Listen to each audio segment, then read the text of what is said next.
What happens when the man who built a diner chain from scratch walks in for breakfast and sees his staff being run into the ground? Nathan Kessler leaned against the hood of a dusty rental car in a small strip mall parking lot, watching his own name fade in and out on the neon sign of store number 9, open 24 hours. It was just after 7 in the morning, and the place was already packed. He adjusted the gray hoodie and baseball cap he'd picked up from a discount store 2 towns over. No one here had ever met him in person. He'd built the 12-location diner chain over the last 16 years, starting with a single trailer and a borrowed grill. Now he had district managers, payroll systems, HR departments. Layers, too many layers lately, he'd been feeling it. Emails he never sent, decisions made without him, and more than a few complaints making their way to his inbox. Nothing huge, just off. A waitress in tears at a different store last week, saying she was quitting because her feet hurt too much to keep standing, and her manager didn't allow sitting. Nathan hated that phrase. Didn't allow sitting. He was done reading reports. Inside the diner, the smell of bacon and burnt coffee hit him like a wave. He took a seat at the counter, right on the end, where the staff wouldn't have to look at him too long. The waitress behind the counter was young, maybe early 20s, with a tired look under her eyes and a slight limp in her step. Her name tag said Riley. Riley pushed a menu toward him. "Morning, hon, coffee?" "Yeah, black," Nathan said, lowering his voice a little. She poured it without a word. Her hands were shaking. Nathan watched her move. She was trying to keep up refilling drinks, dropping off checks, clearing tables, and every time she passed the kitchen door, she glanced toward it. Like she was hoping someone would come out to help. No one did. A man in a dress shirt and slacks stepped out eventually, but only to bark, "Riley, table 5's been waiting 10 minutes. What are you doing?" "Sorry, no excuses." "Move." Nathan narrowed his eyes. That had to be the manager. Mid-40s, buzzcut, loud. His name tag said Dennis. He walked past without giving Nathan a glance. Nathan ordered eggs, hash browns, and toast. Riley nodded quickly and rushed it in. It took nearly 20 minutes to come out, and when it did, it was cold. She looked embarrassed. "I'm sorry," she said. "Kitchen's backed up, I tried." "It's all right," Nathan said quietly. "You okay?" She hesitated. "Honestly, not really, but I don't want to get fired, so I just keep going." Nathan kept eating. He watched as Riley kept moving, never stopping. Another waitress came out, older, maybe in her 50s. Her name tag read Tina. She looked pale, like she hadn't slept. She leaned against the drink station for half a second before Dennis came storming out again. "What did I tell you about leaning?" he snapped. "I just needed brakes are earned, not automatic." Nathan's stomach turned. "Breaks are earned." Tina didn't argue. She just went back to the kitchen, slower than before. Nathan called Riley over again. "You guys don't get breaks," she gave a tight smile. "Not unless we're dying." He didn't say anything. Just left a $20 bill on the counter and walked out without finishing his food. Back in the car, Nathan gripped the steering wheel without starting the engine. His mind was racing. He'd never met Dennis face to face. The guy had been hired by the district manager after the last one quit. He remembered approving the hire on paper. The same paperwork that said this store had the highest turnover rate in the region. He looked back toward the diner. He was coming back tomorrow. But this time, not as a customer. He'd spend the next day watching every move, talking to every employee, and finding out how bad things really were.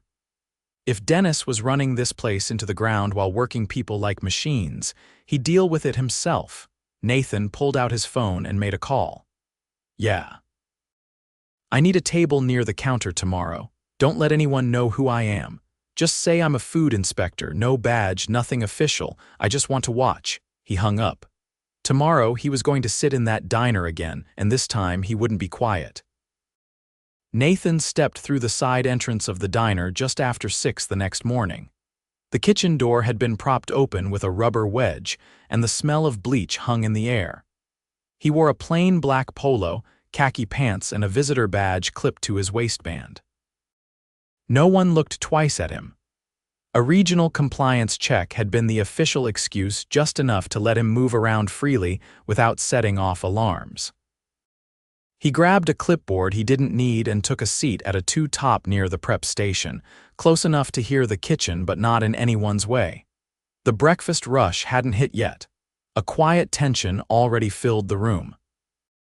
Riley stood at the POS terminal, entering orders with one hand while holding a styrofoam cup in the other.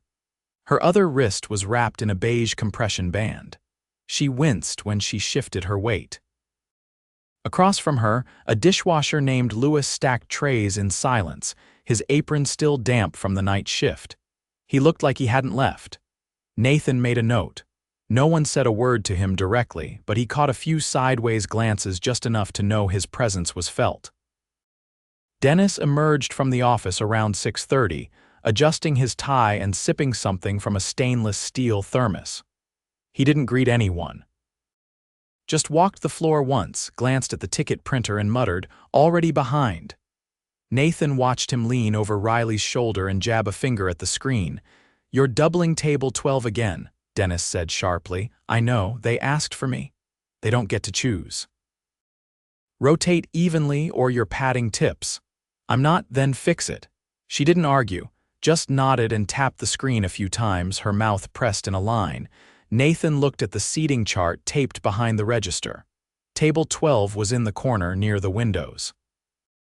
A couple mid-50s, dressed for church, sat quietly with their menus.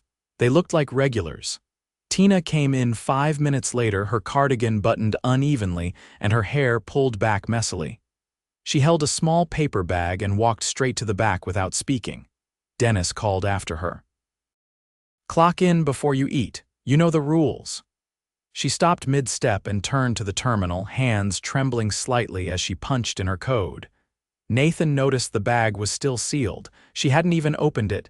Dennis turned toward the line cook.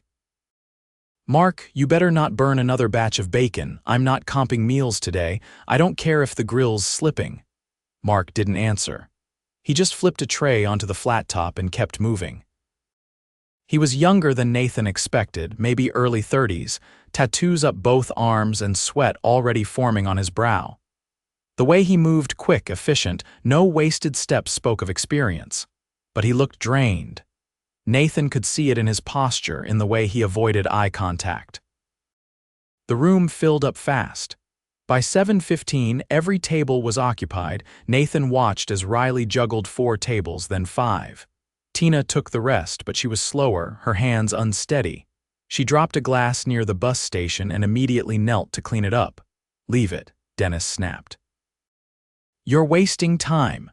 Tina froze mid-motion. "I said leave it. We've got a runner for a reason." Nathan looked toward the back, no busser in sight. Tina straightened slowly and walked away without a word. The glass stayed on the floor for another 5 minutes. A kid nearly stepped on a shard before Mark came out from the kitchen, grabbed a broom and swept it up himself. Nathan stood and walked toward the kitchen entry, pretending to inspect the service window. Mark glanced up. "You short-staffed today?" Nathan asked. Mark wiped his hands on a towel. "We've been short for 4 months. Last guy left after Dennis screamed at him in front of a customer." Nathan nodded slowly. "And you stayed. Someone has to cook. These girls can't do everything." Dennis appeared behind them and clapped his hands once. "Let's go, people, move." "This isn't a retirement home." Nathan turned and looked him in the eye. "You usually talk to your team like that," Dennis blinked. "Excuse me," I said, Nathan repeated. "Is that normal for you?" Dennis stiffened. "Are you with corporate?" "I'm with the owner's office," Nathan said calmly, "observing operations." Dennis looked him up and down, his jaw tightening.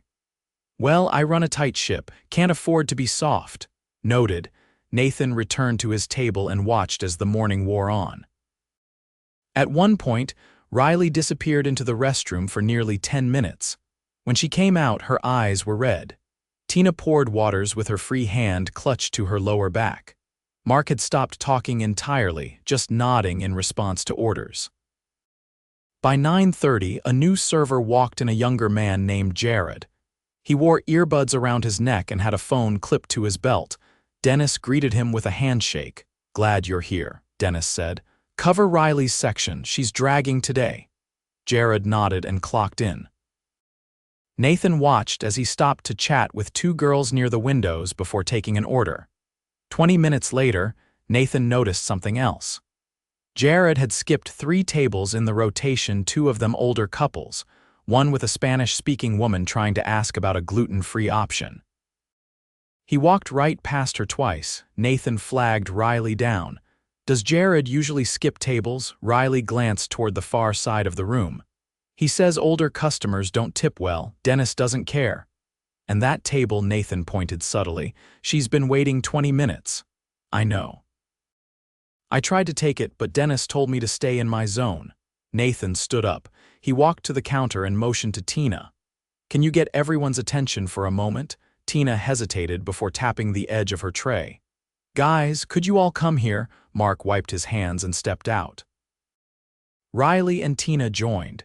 Even Jared paused his conversation and walked up, looking confused. Dennis followed last. Nathan took off the visitor badge and placed it on the counter. My name is Nathan Kessler. I'm the founder and owner of this company. The room froze. I came here because I needed to see what was going on in my stores. I've read reports, but what I saw today went beyond anything I expected. Dennis stepped forward.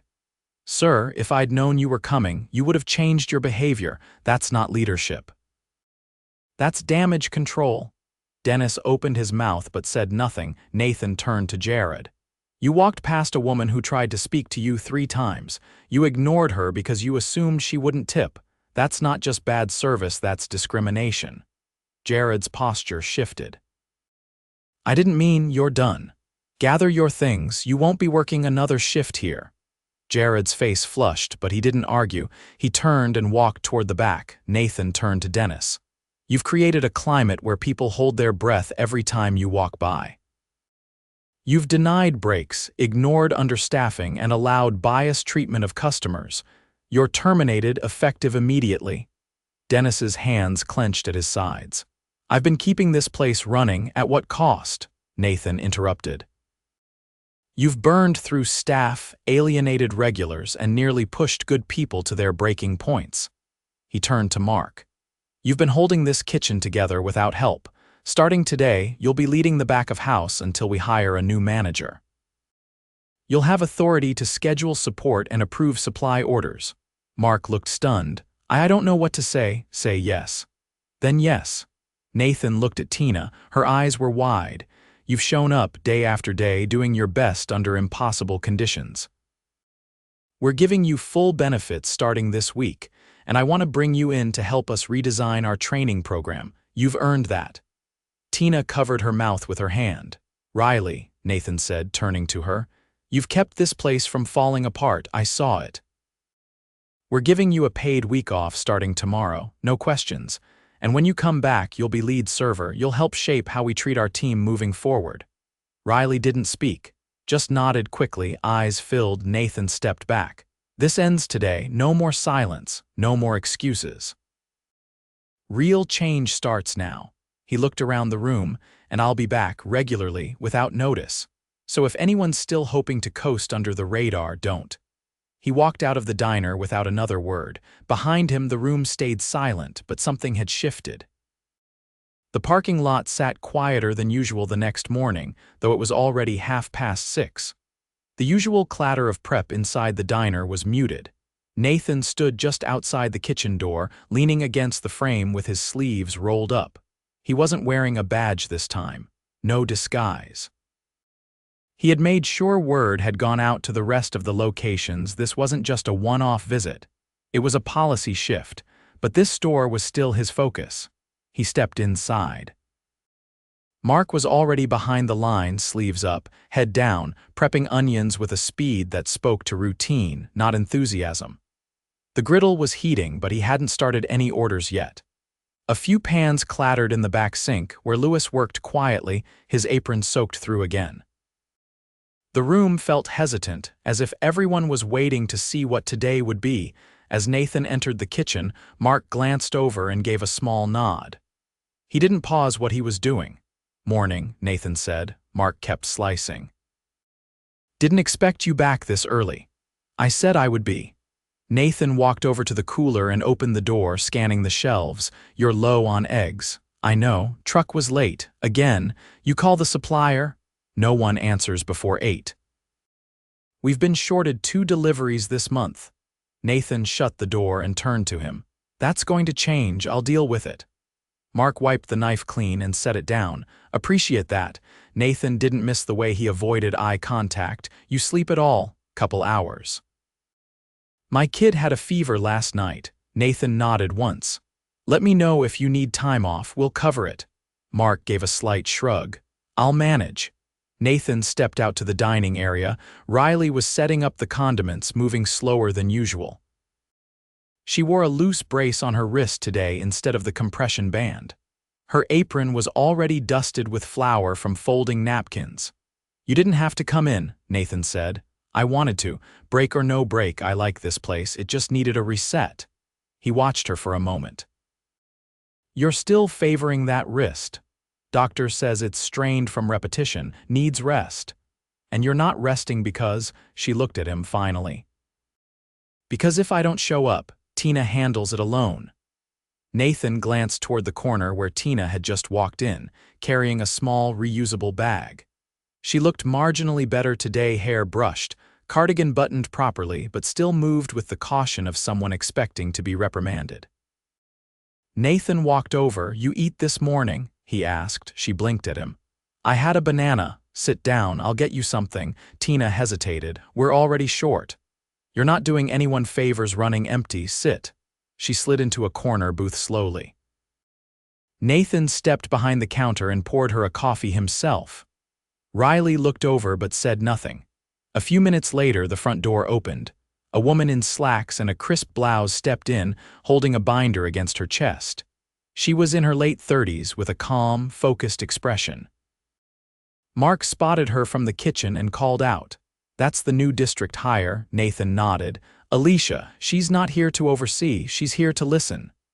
Alicia walked over and extended her hand to Riley first. I'm here to learn the flow. I'm not here to tell anyone how to do their job, Riley nodded cautiously. Nathan stepped over. She's going to be doing a full audit over the next month, staffing, scheduling, training, everything. Tina looked up from her coffee. What happens after? Whatever needs to, Nathan said.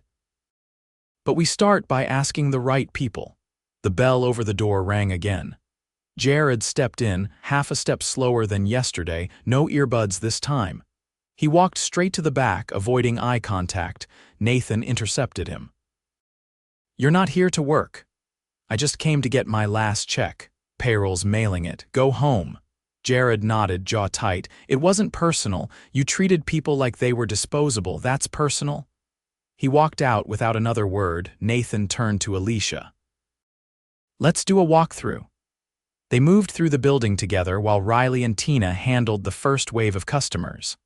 Alicia took notes as they passed the dry storage half-stocked, poorly labeled, and the break room, which was barely more than a closet with 2 folding chairs.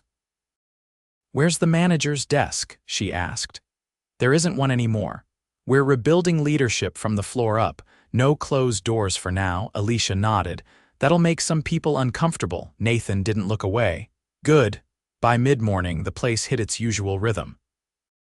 Mark called out orders. Riley floated between tables, and Tina moved steadily, if a bit slower. But the tension from the day before had eased. Not gone, but easing. Nathan stepped outside for a moment and called his assistant. I want a licensed physical therapist on a rotating schedule across all stores within a month. Focus on wrist, leg, and back strain. Too many injuries going unaddressed. He hung up and returned just as a man in his 60s stepped inside. He wore a navy windbreaker and walked with a cane. He paused at the counter, scanning the room. Riley noticed him and walked over. Mr. Alvarez, she said, we haven't seen you in weeks. Didn't feel welcome, he said flatly. She bit her lip, then gestured to a booth. That's changed. He sat slowly. I'm not here to be a problem. You never were. Nathan watched from the corner. Alicia had noticed too. Who is he? She asked. Used to come twice a week. Dennis used to rush him out. Alicia scribbled something. We need to review incident logs, see who else stopped coming. Nathan nodded. Already pulled the reports, he wasn't the only one. They stepped back toward the kitchen. Louis was scrubbing trays, hunched over the sink. Nathan tapped the wall. You speak English? Louis nodded. Some. You need anything back here? Louis hesitated. Mop's torn.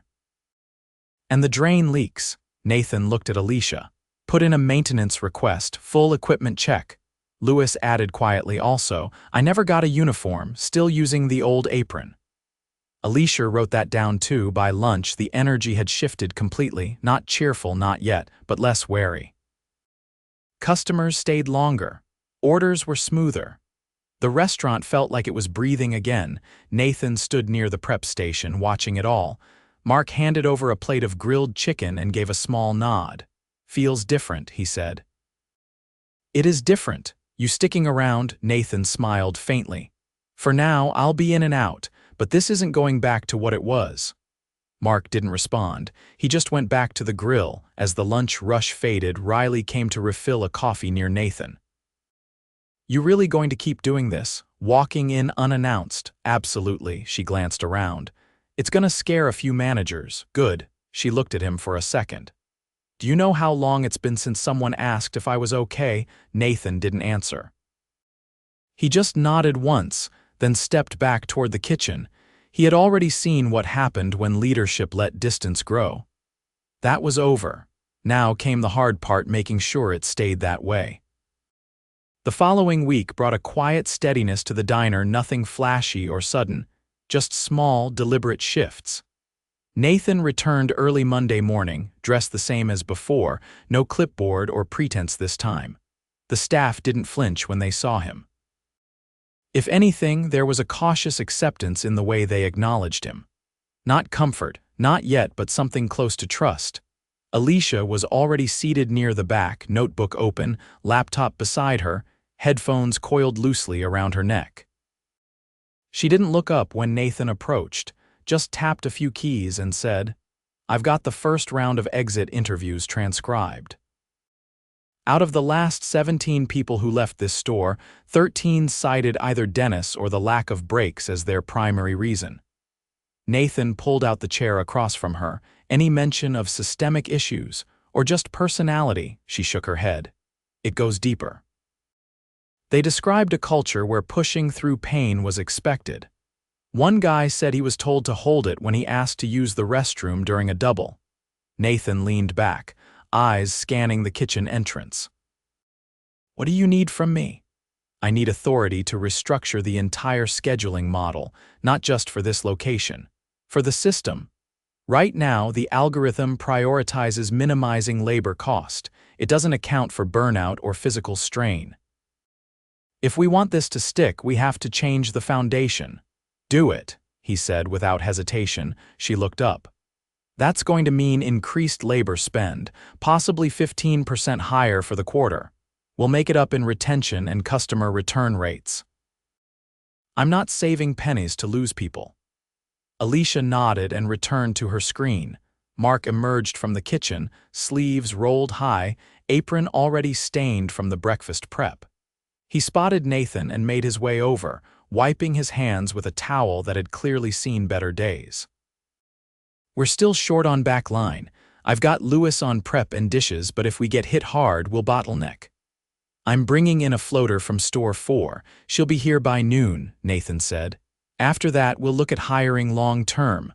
Mark adjusted his grip on the towel. Make sure she knows it's still rough back there. I don't want to scare off another first-timer. She's done time at the airport location. She won't spook easy. Mark gave a brief nod and turned back toward the kitchen. At the front, Riley was walking a young man through the POS system. He was maybe 19, lanky, with an oversized uniform shirt and awkward posture. She kept her tone patient, guiding him through an order input. When he made a mistake, she didn't correct him. She asked him to walk her through what he did. He caught it on his own. Nathan joined her as the trainee stepped away to grab refills. He any good? Nathan asked. He's trying. Nervous, but he listens. He got a name, Cameron, lives with his grandmother, took the job to help cover her meds. Nathan glanced toward the door. How many hours you think he can handle without tapping out? Maybe 20 a week, split shifts. He moves slow, but he pays attention. Keep him. Put him on your rotation, she hesitated. He'll need more training. Then give it to him. She smiled, not wide, just enough to register, then turned back to the counter. She didn't need to say thank you. It wasn't a favor. It was a correction. Tina arrived just before 9, coat draped over one arm, a reusable mug in the other. She walked with a steadier gait today, though she still favored her left side slightly. Nathan met her at the entrance. You get the package I sent, she nodded. The insoles helped, and the compression belt. I didn't expect that. You didn't ask for it. That's part of the problem. They walked together toward the service station. Tina set down her bag and started arranging coffee filters. Can I ask about something? She said. Of course. They're saying you're putting cameras in every store, is that true? Yes. Public areas only, no audio. It's for safety and operations, not surveillance, she raised an eyebrow. I don't want anyone working scared, Tina, but I also don't want abuse going unseen ever again. She nodded slowly. Then I'm okay with it. A few minutes later, the new floater arrived, a tall woman in her early 40s named Dominique. She introduced herself with a quick handshake and headed straight to the prep area without waiting for instructions. Nathan watched her slide into the rhythm like she'd been there for weeks. Mark didn't even look up, just handed her a pan and kept moving. By 10, the diner filled up. Not slammed, but steady. Mr. Alvarez returned, this time with a newspaper and a thermos of his own coffee. Riley greeted him without fanfare and took his order the way you would for someone who belonged. At one point, Cameron dropped a full tray of silverware near the drink station. The crash was loud, sudden. Heads turned, he froze. Riley walked over, knelt next to him, and started picking it up without saying a word. Nathan watched as Tina joined a moment later. No one scolded him. No one said anything at all. It was handled, and within a minute, service was back on track. Alicia stepped beside Nathan. Did you see that? He nodded. That's what we're protecting. She closed her laptop. You ready for the final call? Let's do it. They gathered in the back room, nothing fancy, just a narrow space with a folding table and a few mismatched chairs.